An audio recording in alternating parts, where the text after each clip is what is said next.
Hey everybody, I have a video here for you today. Now, in just a bit, I'm going to play a clip from the Joe Rogan Experience when he has Graham Hancock and Randall Carlson on. I think it was a highly educational 3 hours, and I'm going to leave a clip for that whole interview below. They talk about an event in human history about 12,800 years ago that was highly important. It really shaped the course of human history. It isn't something that is discussed by the teachers of the standard model of history, basically because they suck. And it is such an important event. I want to play this clip, and I want to read a little at the end from Plato and Revelations from the Bible, and the striking similarity to what these two gentlemen talk about. And they talk about some of this in this clip, and I just think it's highly educational, and it's kind of, I don't know if it's sad, but we're learning the true history of the human species and our planet from two gentlemen who weren't indoctrinated at all into the standard model of history and the history that schools and such teach.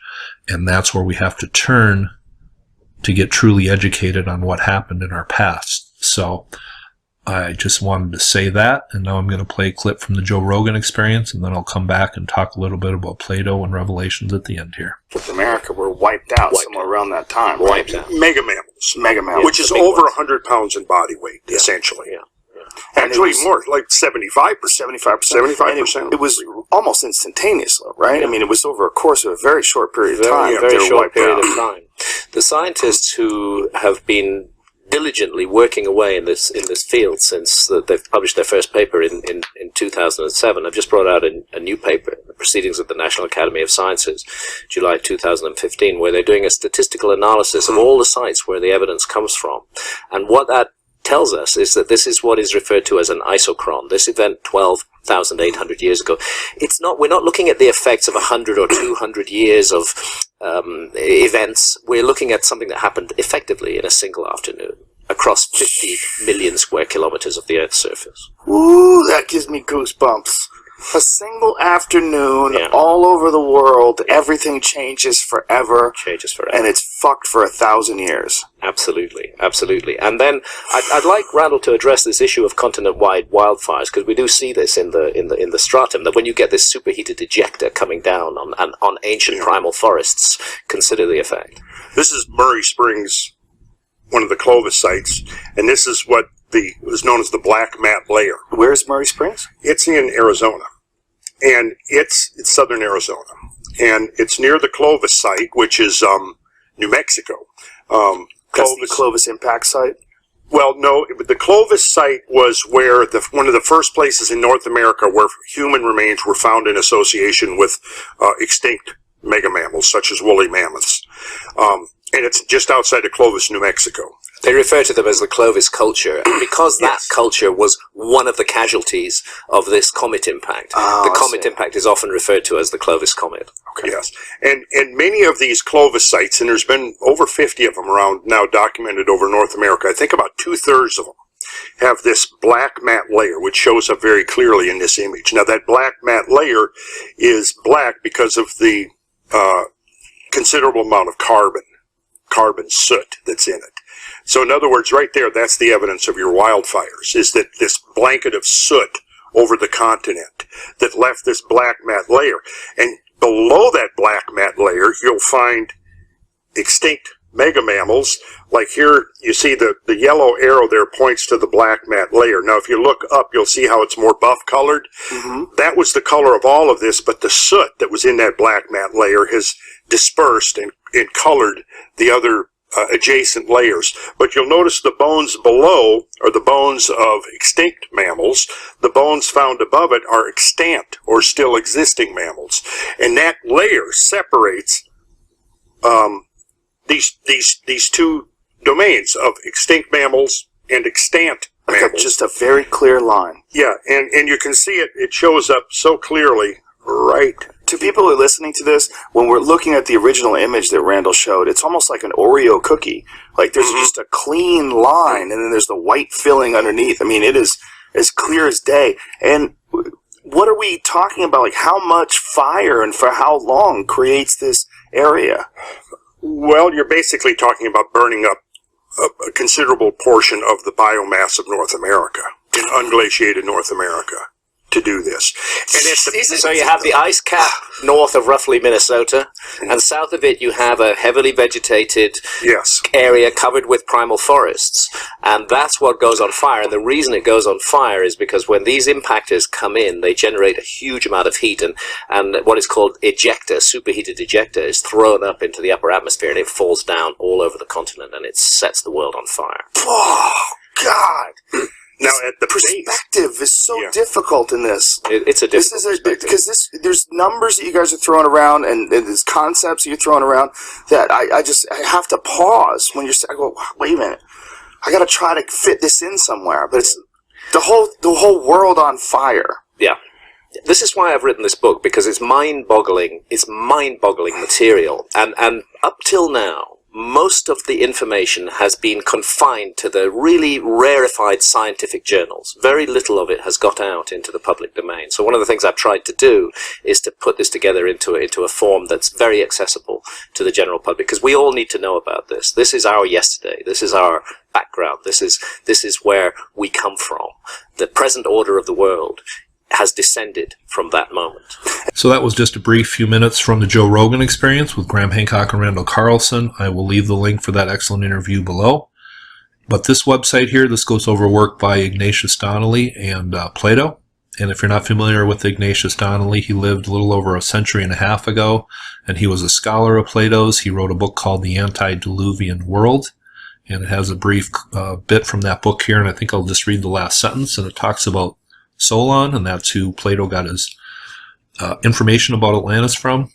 It says, the Egyptian priests had said to Solon, you have no antiquity of history and no history of antiquity, and Solon doubtless realized fully the vast importance of a record which carried human history back not only thousands of years before the era of Greek civilization, but many thousands of years before even the establishment of the kingdom of Egypt. And I think that is just well said, and it speaks for itself. And this is from Plato's Critias, and it talks about the ancient destruction of Atlantis, and it also talks about us being a species with amnesia, kind of.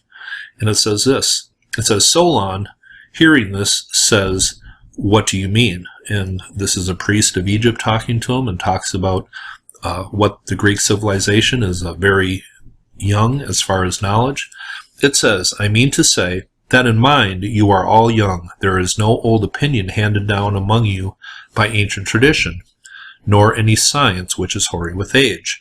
And I will tell you the reason of this. There have been, and there will be again, many destructions of mankind arising out of many causes.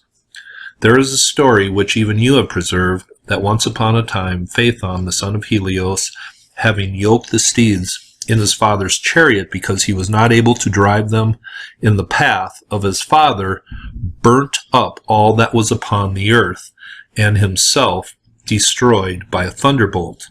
Now, this has the form of a myth, but really signifies a declination of the bodies moving around the earth and in the heavens, and in great conflagration of things upon the earth recurring at long intervals of time. When this happens, those living upon mountains and in dry, lofty places are more liable to destruction than those who dwell by rivers or on the seashore, and from this calamity the Nile, who is our never-failing Savior, saves and delivers us. So that is kind of haunting that, something came into the earth and burnt up all that was upon the earth. This comes from Plato. Randall Carlson and Graham Hancock talk about this. And now I'm just going to go over to Revelations here. And it says this in Revelations 8. And this comes from the King James Version, and that's one I like to use the most. It seems to be less filtered and redone. But it says this, and 7 angels which had 7 trumpets prepared themselves to sound. The first angel sounded, and there followed a hail and fire mingled with blood, and they were cast upon the earth, and a third part of the trees burnt up, and all green grass was burnt up. And the second angel sounded, and as it were a great mountain burning with fire was cast into the sea, and the third part of the sea became blood. And the third part of the creatures which were in the sea and had life died, and the third part of the ships were destroyed. And the third angel sounded, and there fell a great star from heaven, excuse me, burning as if it were a lamp, and it fell upon the third part of the rivers and upon the fountains of waters. And the name of the star is called Wormwood. And the third part of the waters became wormwood, and many men died of the waters because they were made bitter. And the fourth angel sounded, and the third part of the sun was smitten, and the third part of the moon, and the third part of the stars, so as the third part of them was darkened, and the day shone not for a third part of it, and night likewise. And that wormwood, and a great star from heaven, and things burning up on earth, and falling into the sea, possibly causing tsunamis. This is exactly what Joe Rogan and Graham Hancock talk about with their research. It did in a great civilization. We have places such as Göbekli Tepe and a monument found off Cyprus, I believe, in the Mediterranean Sea, and all this great evidence of a civilization. It's not evidence. It is a civilization living, 10, 12,000 years ago plus. We had many mammals destroyed by a great disaster. This was probably the worst disaster that happened in many hundreds of thousands of years on Earth. I think both of these men do excellent research. It is kind of backed up through ancient text that kind of echoes a distant past that we can't quite remember. Both, they say we're a young species that has no idea of the past, of past cataclysms. I just think this is an important thing to talk about. I am not out to prove anything. I'm just out to relay some important information and how it relates to ancient text. Hope you thought this was interesting. You have a nice day.